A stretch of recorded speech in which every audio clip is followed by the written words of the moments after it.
welcome to our study Pathshala. I am Nilanjana.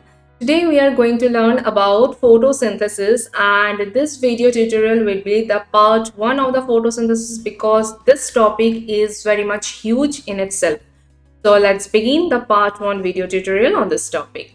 So what is photosynthesis? Photosynthesis means to synthesize some foods using the light. So what kind of foods are synthesized?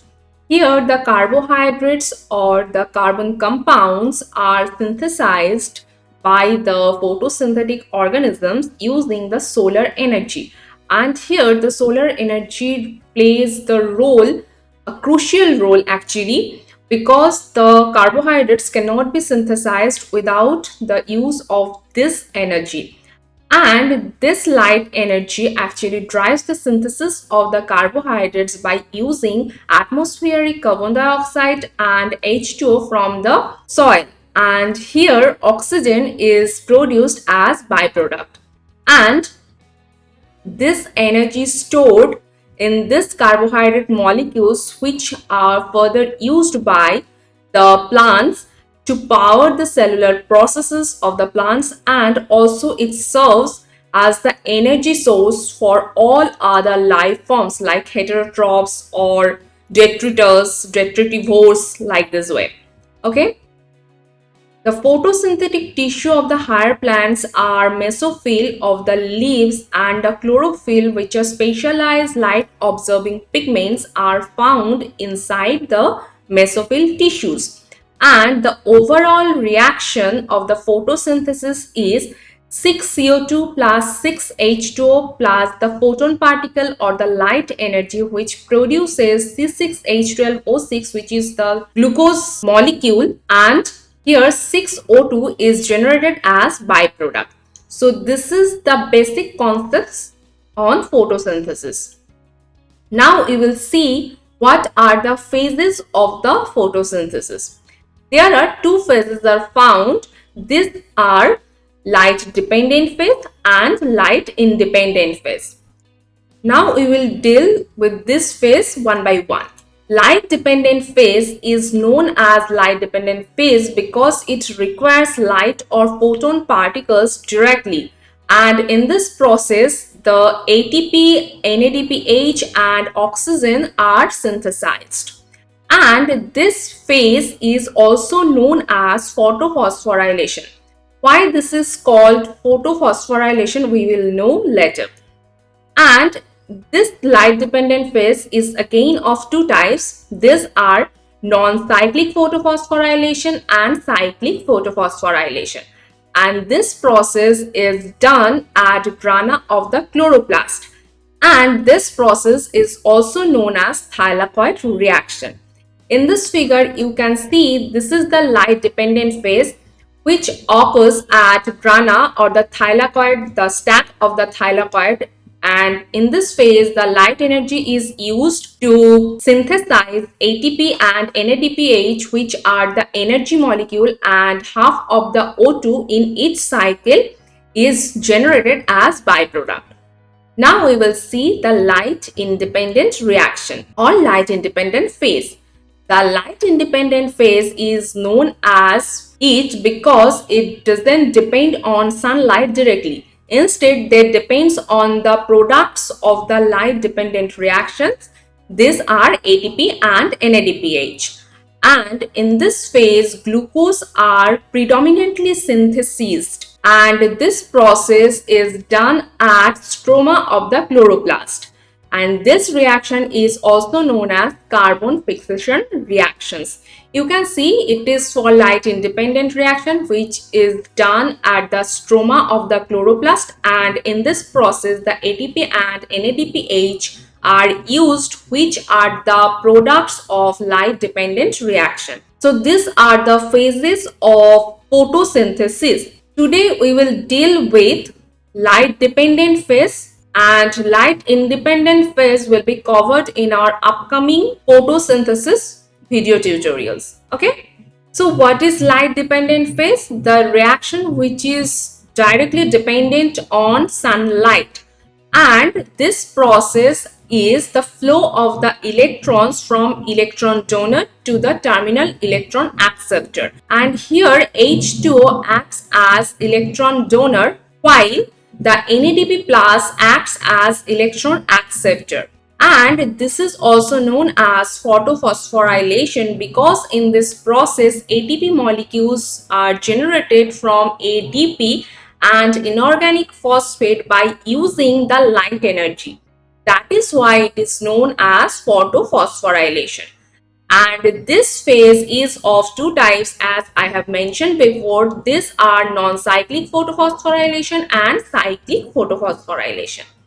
This non-cyclic photophosphorylation is specifically known as jet scheme because it seems like Z in appearance, and it occurs in grana and thylakoid of the chloroplast. Here ATP, NADPH is mainly produced and O2 produced as the byproduct. Here PS1 and PS2 are involved. What are the PS1 and PS2? PS1 means photosystem 1 and PS2 means photosystem 2. And this PS2 receives 680 nanometer wavelength light while the PS1 receives 700 wavelength light. And it is the series of electron transportation because here electrons are transferred from one molecule to another. That is why it is known as electron transport chain or series of electron transportation. And here photolysis of water occurs. So what is the meaning of the photolysis of water? Water is lysed by using the sunlight in the oxygen evolving complex and produces half of the O2 and 2H plus and 2 electron minus. One H2 molecule gives rise to half of the O2 and 2H plus and 2 electron minus. And here oxidation of water is happened, and this oxidation of the water is the primary source of the electrons because after oxidation of the water we will get half of the O2, 2H plus and 2 electron minus. So the source of the electrons is the photolysis of the water or the oxidation of the water. And here NADP plus acts as the final electron acceptor. This is actually the jet scheme. We will see a clear diagram of jet scheme after it. Okay. Here ATP is synthesized by the use of chemiosmotic mechanism. Now we will see non-cyclic photophosphorylation. Here, four major protein complexes participate this light reaction or this non-cyclic photophosphorylations. These are PS2, that is photosystem 2, cytochrome B6F, photosystem 1 and ATP synthesis. Now we will know about these protein complexes one by one.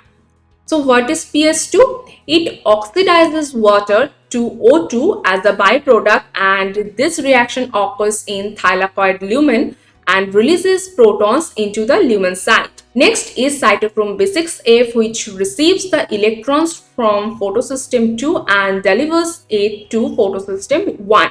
As you can see in this figure as well, this is the cytochrome B6F which receives the electron from photosystem 2, that is P680, and delivers to it P700, which is photosystem 1.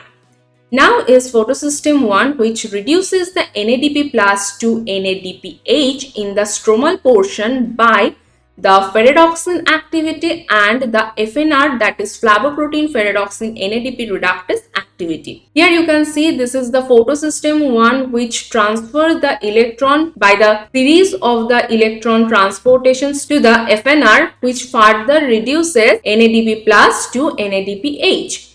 And what is ATP synthesis? It produces ATP as protons diffuses back through it from the lumen to the stroma. So these are the four major protein complexes are found which participate in non-cyclic photophosphorylation. So what is non-cyclic photophosphorylation? Here water is oxidized by photosystem 2, mainly OEC, that is oxygen evolving complex. In this figure you can see this is the photosystem 2. it receives the light and get energized, and this oxygen evolving complex photolyzes this water molecule to produce oxygen as byproduct and H plus, which are the protons.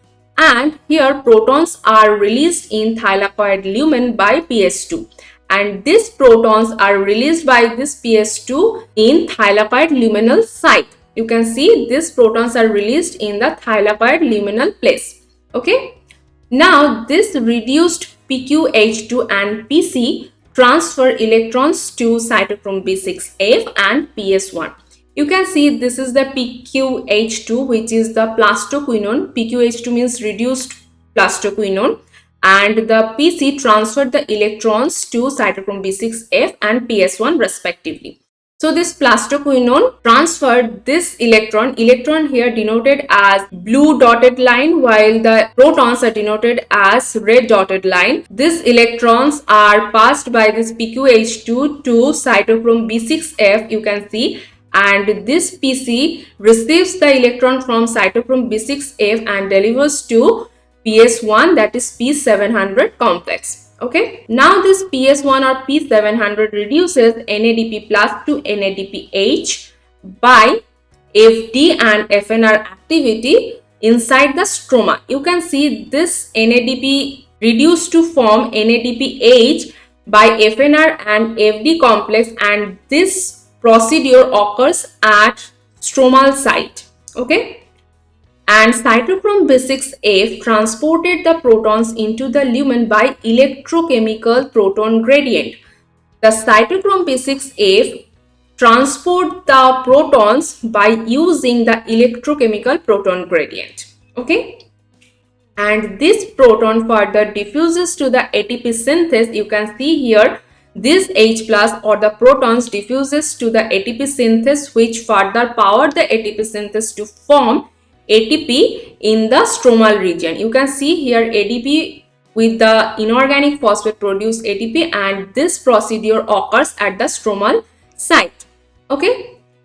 Now we will see the non-cyclic photophosphorylation or the Z scheme with a proper and clear diagram.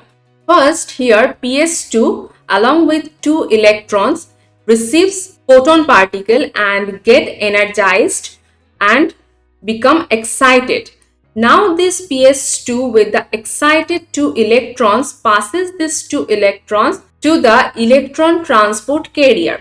First, this PS2 transports these excited 2 electrons to pheophytin. Now this pheophytin further transport these 2 electrons to plastoquinone A. Now this plastoquinone A transport these 2 electrons to plastoquinone B. Now this plastoquinone B further transport this 2 electron to cytochrome B6F. Now this cytochrome B6F further transports this 2 electron to plastocyanin, and this plastocyanin further transports these 2 electrons to photosystem 1, that is P700, and now this photosystem 1 with this 2 electron again receives the photon particle and it becomes excited, and this photosystem 1 with the excited 2 electrons transfer it further to the electron transporters. First, this PS1 transport its 2 excited electrons to A0. Now this A0 transports it to the A1. Now these 2 electrons are transported from A1 to FeSX, which is a ferrous sulfate complex, and from this FeSX it is transported to FeSA. From FeSA these are transported to FeSB. These 3 are ferrous sulfate complexes. From this FeSB, 2 electrons are transported to ferredoxin, and from ferredoxin these 2 electrons are transported to FNR. This is how this electron transportation actually occurs. Now this photosystem 2 become deficient of 2 electrons. Now this gap of these 2 electrons will be fulfilled by the photolysis of water by OEC complex, which gives result half of the O2 plus 2H plus 2 electrons. Now these two electrons will be passed by YZ complex from OEC to PS2. That is how the two electron deficiency will be fulfilled in this system. Now this FNR will reduce this NADP plus along with this two hydrogen plus and produces NADPH plus H plus. So this is how the non-cyclic photophosphorylation actually works. Now in this process one ATP will be generated. So this ATP will be generated by the addition of inorganic phosphate with ADP and produces ATP. This ATP generation will be occurred at cytochrome B6F complex. And this is how this non-cyclic photophosphorylation actually works. But here two inhibitors are found. These are DCMU and paraquat, which can inhibit this non-cyclic photophosphorylation, but they inhibit two different places of this non-cyclic photophosphorylation. DCMU inhibit this plastoquinone portion, and thus this non-cyclic photophosphorylation is inhibited by the DCMU application, and paraquat inhibits the electron transportation from A0 to FNR. So we can say that DCMU inhibit the photosystem 2 while the paraquat inhibit the photosystem 1. So these are the inhibitors of the non-cyclic photophosphorylation. So now we will know about cyclic photophosphorylation. Cyclic photophosphorylation also occurs in the thylakoid of the chloroplast, and it is a type of the photophosphorylation, and this is also a light dependent reaction, and in this process the high energy electrons are released from the PS1 and again gets back to PS1, and it occurs in a cyclic manner. That is why it is known as cyclic photophosphorylation. This cyclic photophosphorylation is very much required as it can generate ATP at very low cost, and in this process only photosystem 1 is participating, and after the light absorption by the photosystem 1, the electrons become excited as the non-cyclic pathway and it enters the electron transport chain to produce ATP. That is why it is known as photophosphorylation, and as it occurs in cyclic manner, that is why it is known as cyclic photophosphorylation. And after the ATP production completion, they again transfer back to chlorophyll and complete the cycle.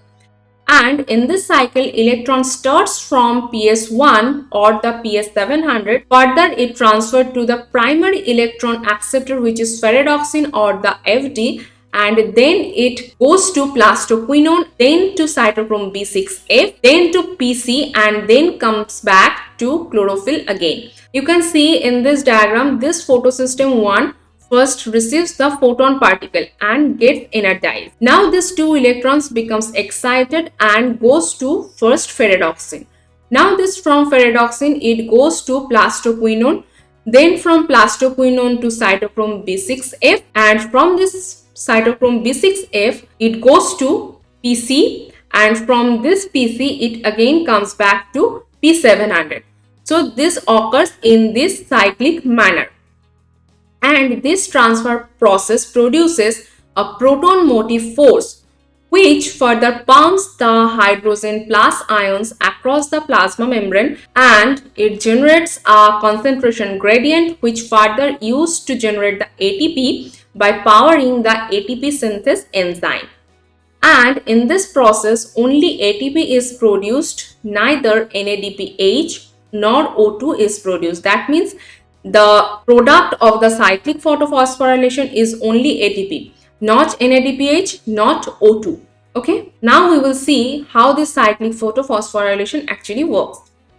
So this is the cyclic photophosphorylation, and you can see this is the photosystem 1, and this photosystem 1 receives the photon particle and get energized, and here two electrons will be excited, and this excited two electrons transported from PS1 to A0, from A0 to A1, from A1 to FeSX, from FeSX to FeSA, from FeSA to FeSB, and from FeSB to FD, and from FD to cytochrome B6, and from cytochrome B6 to cytochrome F, and cytochrome F to PC, and from PC to PS1 again. And in this process, one ATP along with one inorganic phosphate produces one ATP, and this ATP generation occurs from cytochrome B6F to cytochrome F transportation time. So this is how this cyclic photophosphorylation actually works. So this is for today's session, guys. Thank you for watching this video, and I hope this video seems to be beneficial for you. And if this video seems to be beneficial for you, make sure to share this video, and don't forget to subscribe this channel, mainly those who are new to this channel. And lastly, press the bell icon below if you want to get notifications from this channel whenever a new video is available. And also you may join the Telegram channel if you want to get some important book PDFs, or if you want to participate in MCQ sessions, because if the strength of this channel will be increasing, then I will surely make the MCQ session in daily basis. So you can join this Telegram channel as well. So till then, thank you and be safe.